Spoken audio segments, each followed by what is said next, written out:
We shall overcome. We shall overcome. We shall overcome someday.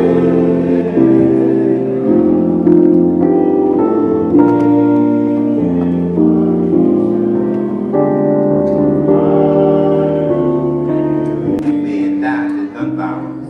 Just an injustice. When I was coming back from Vietnam, they were protesting in the streets against the war, against the violence.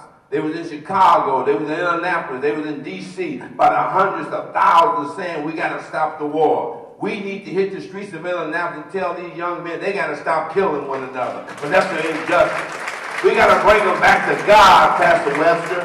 We got to let them know that's an injustice when you kill your brother. King died for injustice, and we are our brother's keeper.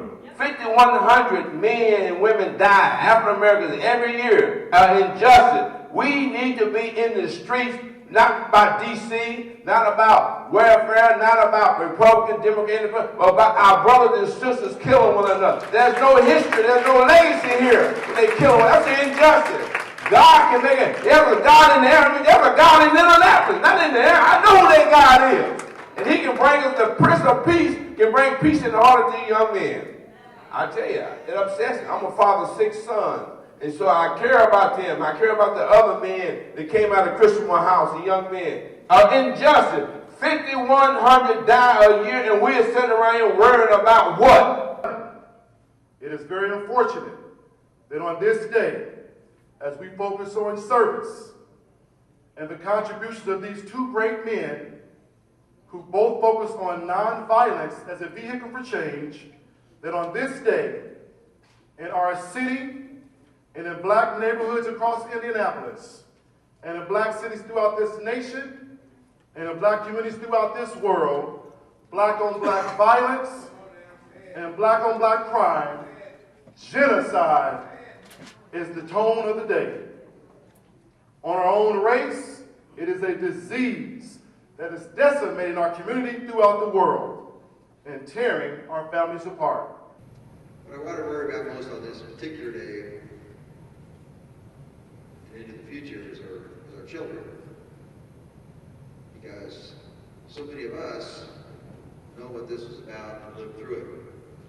And as Dr. Brown told us Friday at the City County building during that particular event, he knew him personally.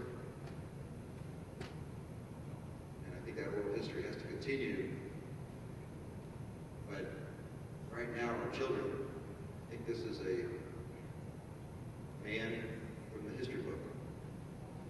I appreciate the invitation to join you today as we celebrate the life and legacy of Reverend Dr. Martin Luther King Jr. And Brother Brown, I appreciate your patience with me, because many of you may not know I'm a year late. Thank you for allowing me to attend the inauguration of our president last year. But in the words of Seeley from The Color Purple, only death could have kept me from it. I also want to thank Indy Mag, and today I have with me the trustee of Wayne Township, Indy Harris. Indy Harris, I just want to welcome you out to this annual Dr. Martin Luther King event, and tell me what brought you out this morning. I think it's an honor to be here to help celebrate Dr. Martin Luther King, the things he's done in our history, and where we need to go from here. We've come a long way, but we got a lot further to go. And can you just tell me about some things that you're doing out in Wayne Township? I know there's a lot going on with our residents out there. Yeah, there's a lot of assistance, people needing help with food, rent, shelter. So if they need any help, they need to definitely contact the trustee's office for any assistance that we might be able to provide.